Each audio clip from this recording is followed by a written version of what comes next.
Hare Krishna.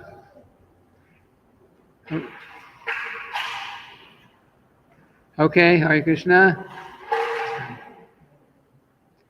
So we're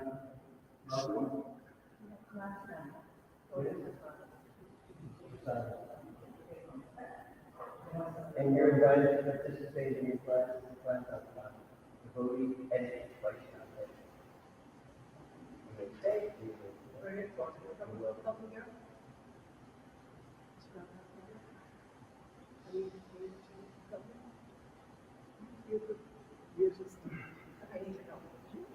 she has 7 minutes.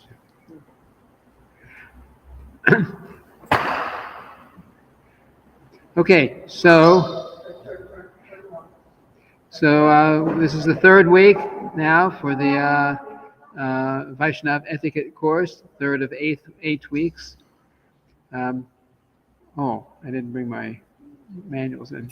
They're sorry.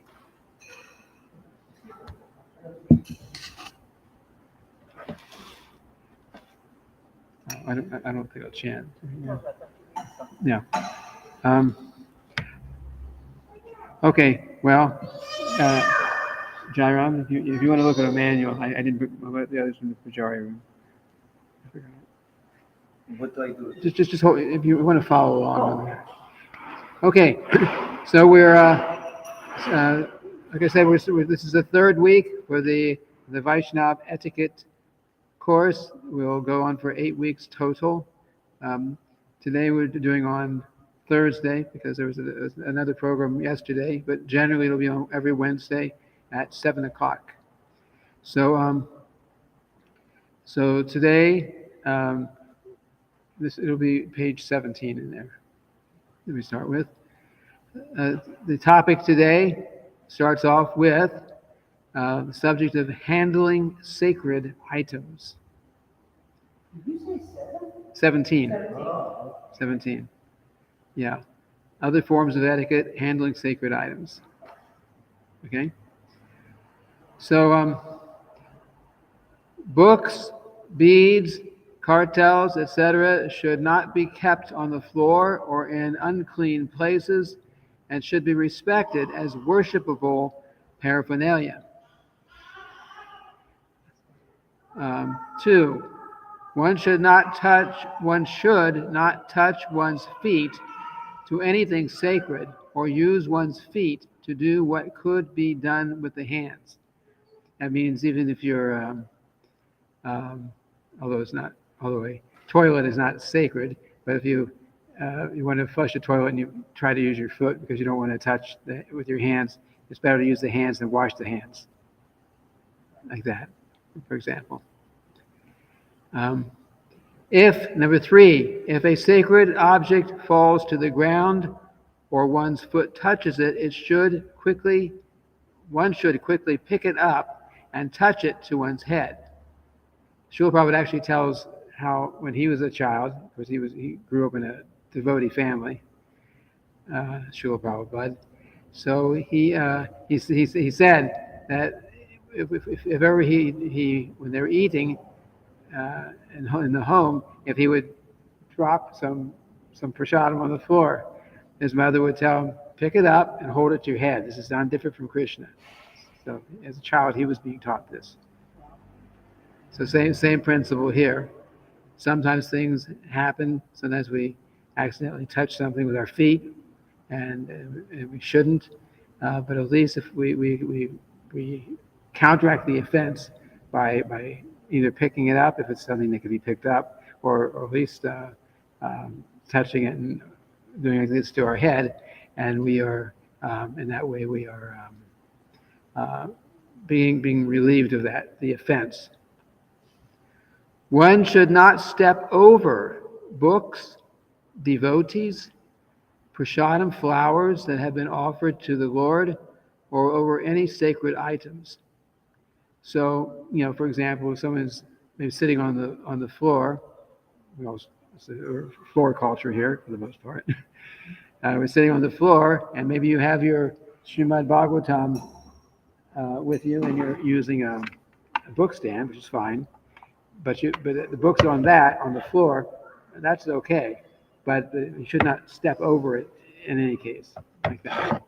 You should not step over a sacred item or flowers or anything like that. You should avoid that.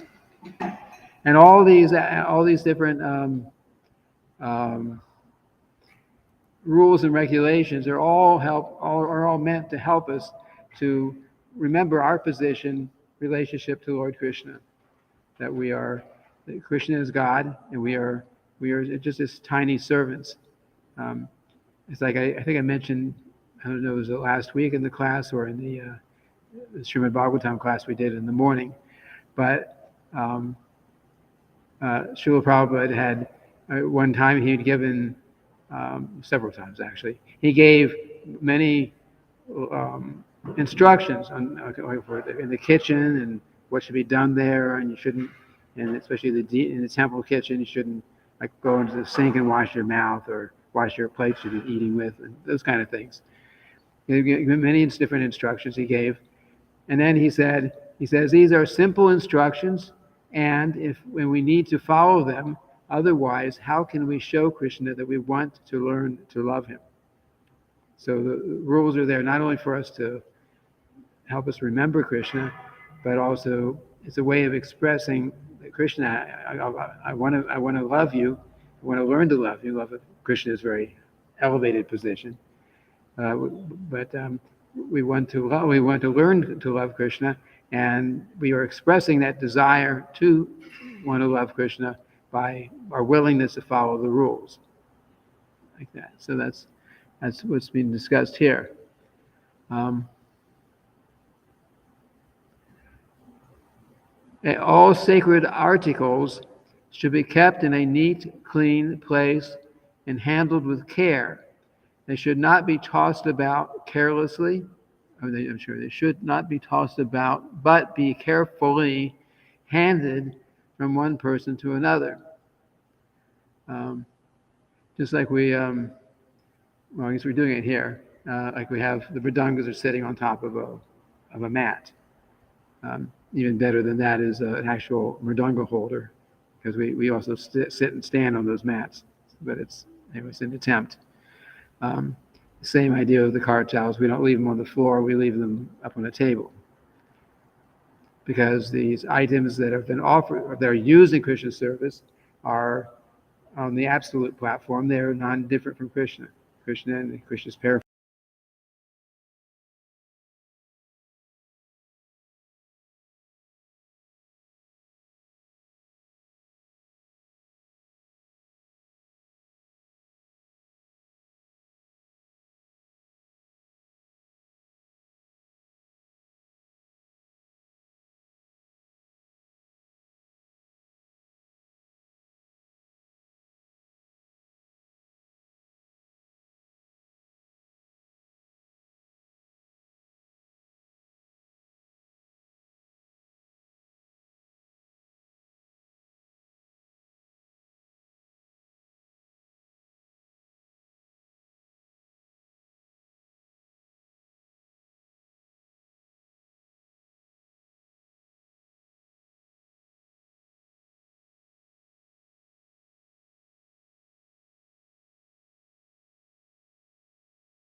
our connection keeps going on and off.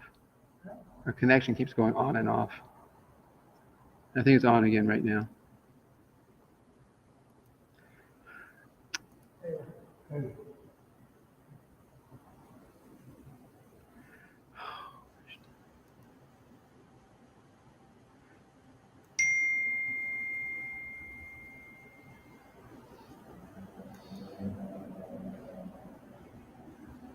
Okay, I'm sorry. I will.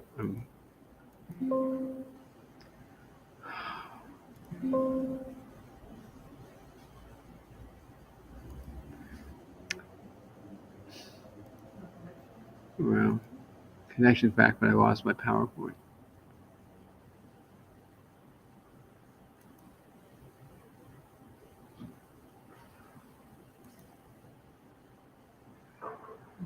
Okay.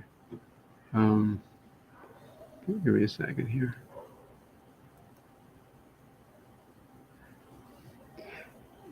Okay.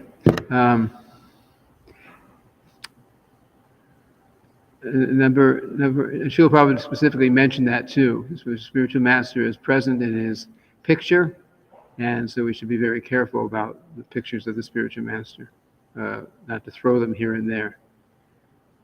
Special mention may be made to Harinam chatters. This is number 8.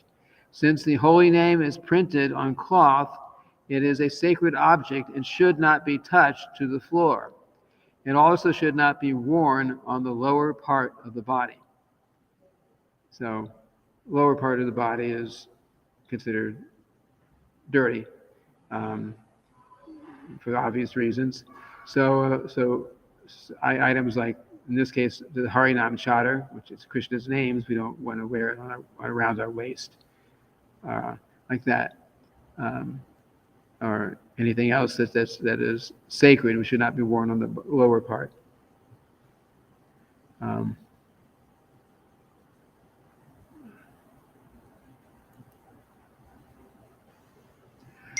One should be very careful. Number 9, one should be very careful while offering obeisances that the bead bag in one's hand does not touch the floor. It may be set aside before offering obeisances, right? So, and we'll discuss later on, as also in offering obeisances, don't go down on one hand and trying to hold the bead bag up. It's better just set it down somewhere. Number 10, one should be very careful in handling deities' paraphernalia, like their clothing, jewelry, vessels, etc. For instance, clothes and towels should be nicely folded and kept. The vessels should be placed in a proper place, and so on. So again, this is Krishna's paraphernalia, so we treat Krishna's paraphernalia the way we would treat Krishna. If one touches one's hand to the floor or anything that is unclean, one should wash hands before touching deity paraphernalia again. And it happens all the time. We touch something unclean, so constantly washing the hands, or at least sprinkling some water on the hands as a purification, like that. Because if the hands are really not really dirty to the sight, then just a little water can be there. But it's a purification. Okay.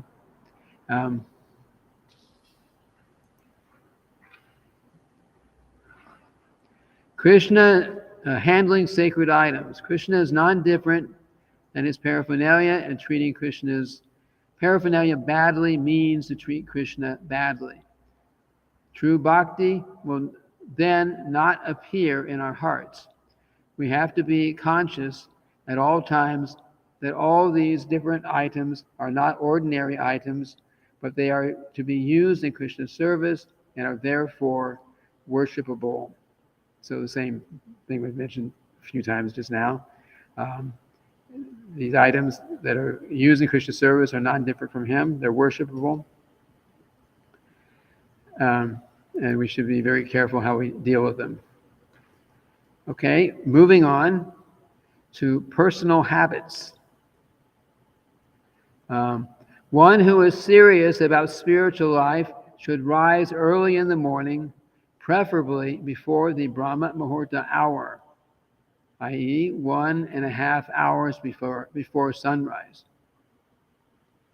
And then a quote from the Srimad Bhagavatam: the time early in the morning, 1.5 hours before sunrise, is called Brahma Muhurta. During this Brahma Muhurta, spiritual activities are recommended. Spiritual activities performed early in the morning have a greater effect than in any other part of the day. So of course, we're familiar with these things, but there are many muhurtas, certain periods of time during the day, and each one is more favorable for certain kind of activities. These periods of time later in the day, middle of the day, are more passionate, which means you're out there and you're working. It's when people are inclined in this way. The ones in the middle of the night, mid 11, 12, 1 o'clock in the morning, these are more in the mode of ignorance, when people who are not sleeping are probably engaged in some kind of low activity, in most cases. But this early morning hour before sunrise, shortly before sunrise, an hour and a half before sunrise, called Brahma Muhurta, that period is very good for spiritual life. So if we can get up early, we could chant Hare Krishna and our beads early at that time of the morning, or Srila Prabhupada used to get up very early, much earlier than that. He would actually get up at 1 o'clock in the morning. Of course, he was not affected by any of these muhurtas, but he would get up early in the morning and would spend 6 hours every morning writing his books. That's why we have these books, our Bhagavad Gita, Srimad Bhagavatam, and all the other books, because he was writing early in the morning before anyone else woke up. But for us ordinary people trying to become Krishna conscious, we can manage to get up a little before sunrise. You actually get more energy too if you rise before sunrise. And those hours that we're reading here are very good for spiritual advancement, making spiritual activities.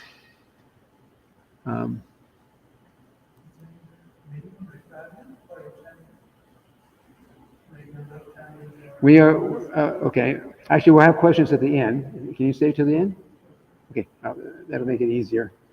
But I'll answer your question then. After waking up, first brush your teeth. Okay? The mouth is always a dirty part of the body, so first thing you wake up, you brush your teeth. Once you're then bathed in cold water, and after wearing fresh clothes, begin the day's sadhana.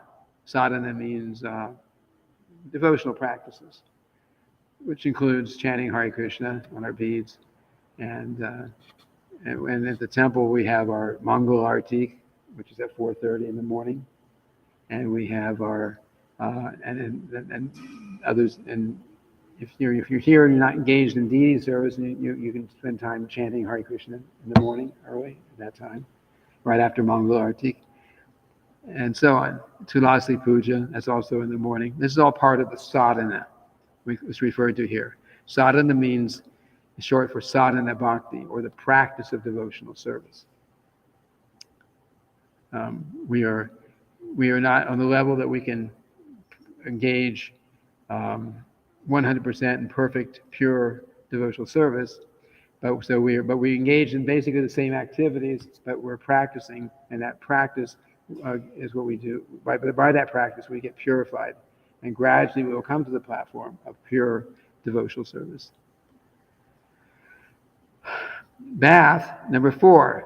Bath should be taken after rising early in the morning, after long naps of more than an hour, after passing stool, after excessively perspiring, or being contaminated in any way, such as, for example, visiting a crematorium. So you mean to bathe after any of these situations. Personal habits, continuing. Personal hygiene and cleanliness is number 5. Hygiene and cleanliness should be maintained. Nails should be kept clean and clipped short. Nail clippings should be thrown in the dustbin. Srila Rupa Goswami even mentions that one should carefully clean one's teeth properly and regularly. So, Srila Rupa Goswami, or maybe you don't know, Srila Rupa Goswami was one of the very special great devotees of Lord Chaitanya, who was Krishna himself, who appeared 500 and how many years ago? 500 some years ago.